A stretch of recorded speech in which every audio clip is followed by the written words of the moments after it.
할렐루야. 좋으신 하나님께 같은 마음으로 영광을 올려드립니다. 여러분 모두를 예수님의 이름으로 축복합니다. 하나님께서 오늘도 우리 가운데 일하실 것을 믿습니다. 사모함으로 그 음성 듣기를 원합니다. 오늘은 137편입니다. 한번 기도하겠습니다. 영광과 감사를 우리 하나님께 올려드립니다. 온 마음으로 하나님을 사랑합니다. 주의 백성들에게 은혜를 주시옵소서. 주의 보혈을 의지하여 싸우니 우리의 모든 죄와 허물을 사하시고, 주의 성령을 의지합니다. 눈을 여시고 귀를 여시고 마음을 열어 하나님의 선하신 뜻을 온전히 보며 깨달을 수 있는 귀한 시간이 되게 하옵소서. 종을 낮추시고 겸손하게 하시고 오직 말씀의 도구만 되게 하옵소서. 예수님의 이름으로 사모하며 기도합니다.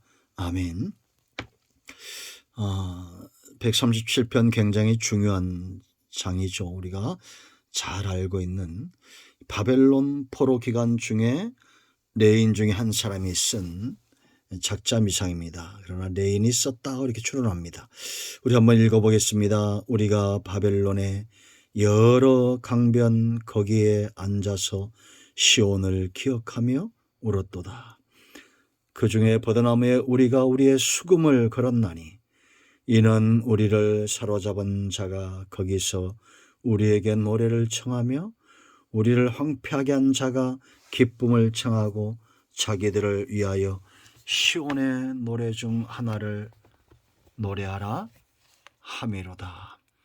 우리가 이방 땅에서 어찌 여호와의 노래를 부를까?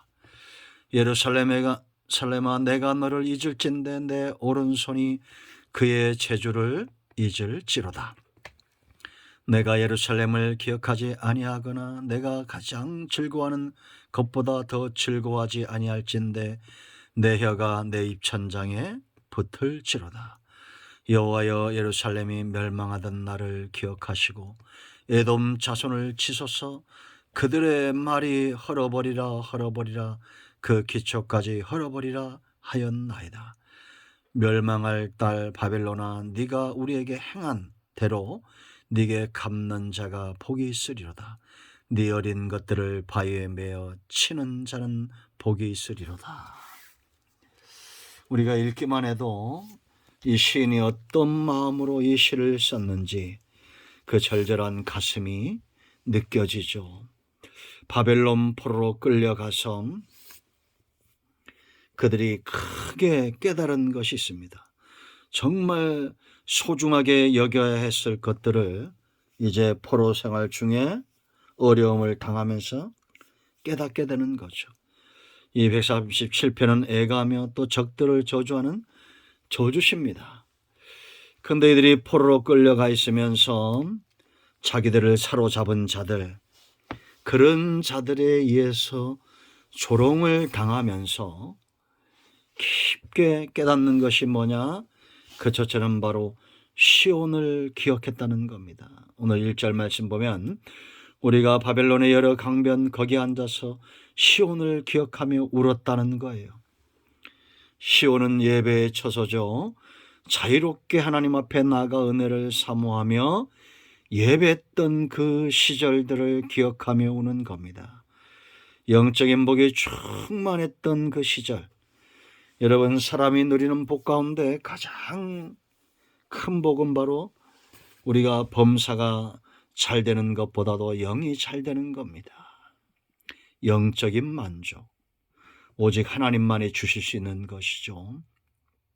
억만금의 돈을 갖는다고 해서 이 만족이 있을까요? 좋은 집에 산다고 아닙니다.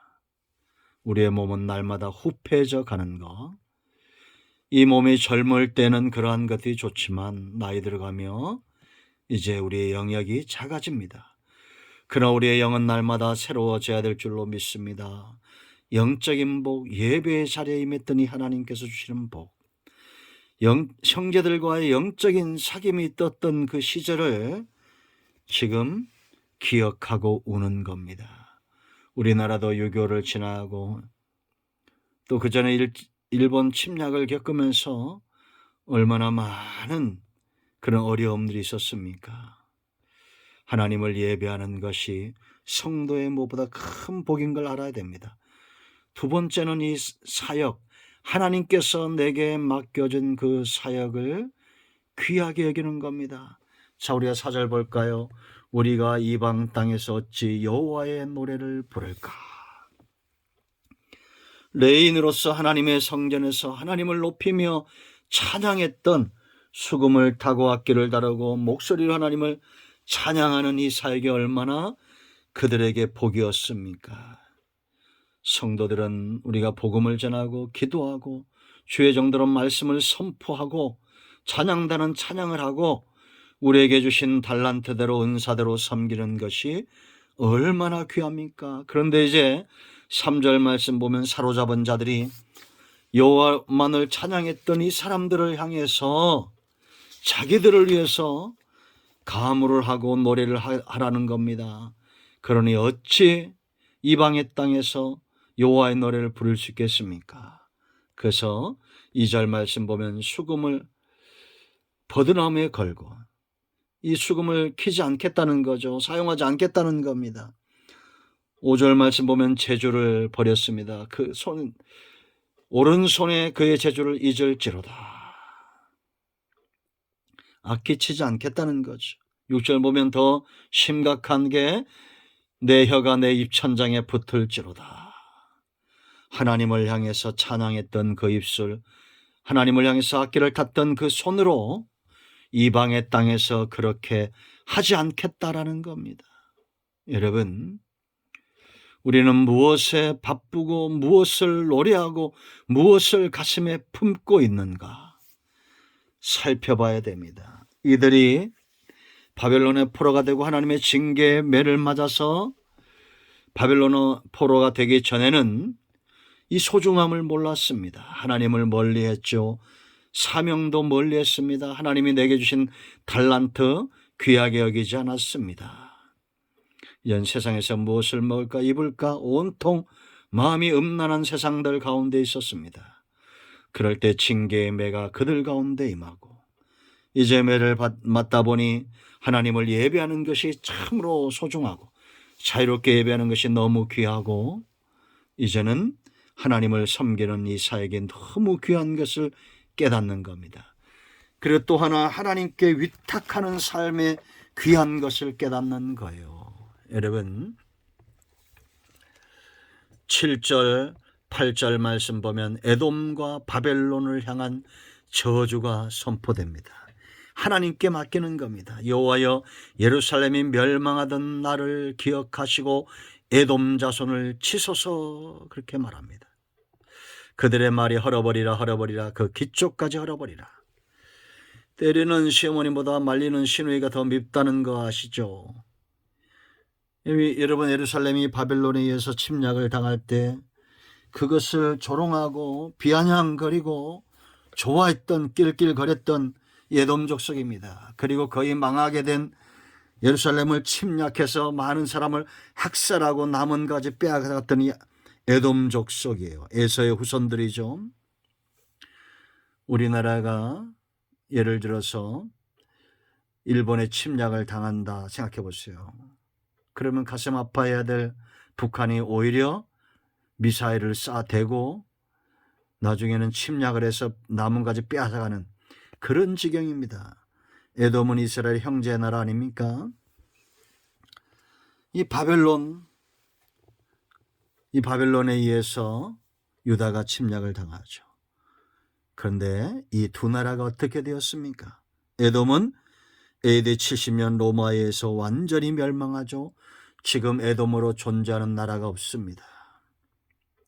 바벨론은 BC 539년 바사왕 고레스에 의해서 완전히 멸망하죠. 지금 바벨론의 영광이 어디에 있습니까? 이스라엘은 여전히 남아 있습니다.